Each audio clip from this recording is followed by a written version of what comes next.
4টি মাসে সরকারের দৃশ্যমান কোনো এ ধরনের পদক্ষেপ পরিলক্ষিত হয় নাই। এই পরিস্থিতির মধ্য দিয়ে আমরা সকল রাজনৈতিক মহল পক্ষ গোষ্ঠীকে বাংলাদেশে যারা গণ অভ্যুত্থানে অংশগ্রহণ করেছিল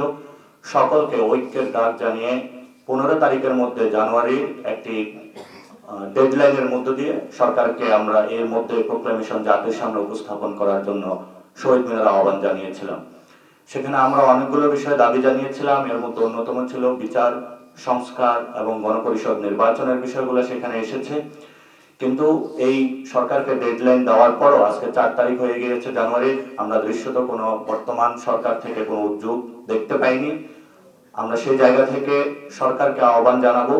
আজকে বা কালকে অতি দ্রুত সময়ের মধ্যেই সরকার জনগণের সামনে কার্যত একটি দৃশ্যমান উদ্যোগ গ্রহণ করুক, রাজনৈতিক দলগুলোকে ডাকুক এবং গণ অভ্যুত্থানের শক্তি যে বৈষম্য বিরোধী ছাত্র আন্দোলন তাদের থেকে সরকার ড্রাফট আহ্বান করুক। এই বিষয়ে সরকারকে উদ্যোগ নেওয়ার জন্য আমরা এখান থেকে আহ্বান জানাই। দ্বিতীয়ত একটি বিষয় হলো আমরা যে প্রোক্লেমেশনটা ড্রাফটিং রেডি করেছি সেই প্রোক্লেমেশনটা বাংলার জনপদের প্রত্যেকটা অংশে ছড়িয়ে দেওয়ার জন্য বৈষম্য বিরোধী ছাত্র আন্দোলনের নেতৃত্বে জাতীয় নাগরিক কমিটির উদ্যোগে আমরা প্রত্যেকটি পাড়ায় মহল্লায় স্কুল কলেজ ইউনিভার্সিটি শ্রমিক কলকারখানায় সব জায়গাতে একযোগে বাংলাদেশ ব্যাপী ঘোষণাপত্র সপ্তাহ উদযাপন করব,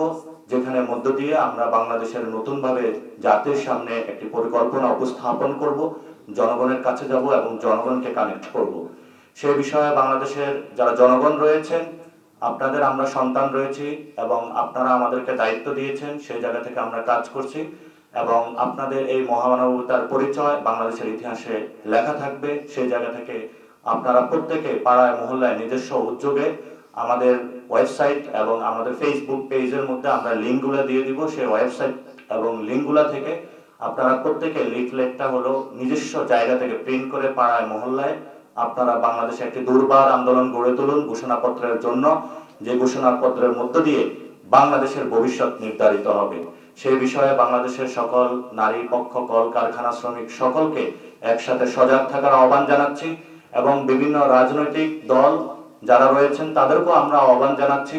জনগণের প্রয়োজনে যেভাবে আপনারা 5 তারিখে বৈষম্য বিরোধী ছাত্র আন্দোলনের নেতৃত্বে ঝাঁপিয়ে পড়েছিলেন, রাজপথে শহীদ হয়েছেন, আগামীতে বাংলাদেশে যে কোনো প্রয়োজনে আপনাদেরকে ঐক্যের জায়গাটা থেকে ত্যাগ তিতিক্ষার আপনাকে দেওয়ার জন্য জনগণের কাছে দায়বদ্ধ হওয়ার জন্য আমরা বৈষম্য বিরোধী ছাত্র আন্দোলনের প্ল্যাটফর্ম থেকে আপনাদের আহ্বান জানাচ্ছি। কারণ জাতিকে আপনাদের অনেক দেওয়ার আছে, জাতি আপনাদেরকে অনেক দিয়েছে। সেই জায়গা থেকে সকল রাজনৈতিক দলকে এই বিষয়ে উদ্যোগ গ্রহণ করার জন্য আমরা আহ্বান জানাচ্ছি এবং আমরা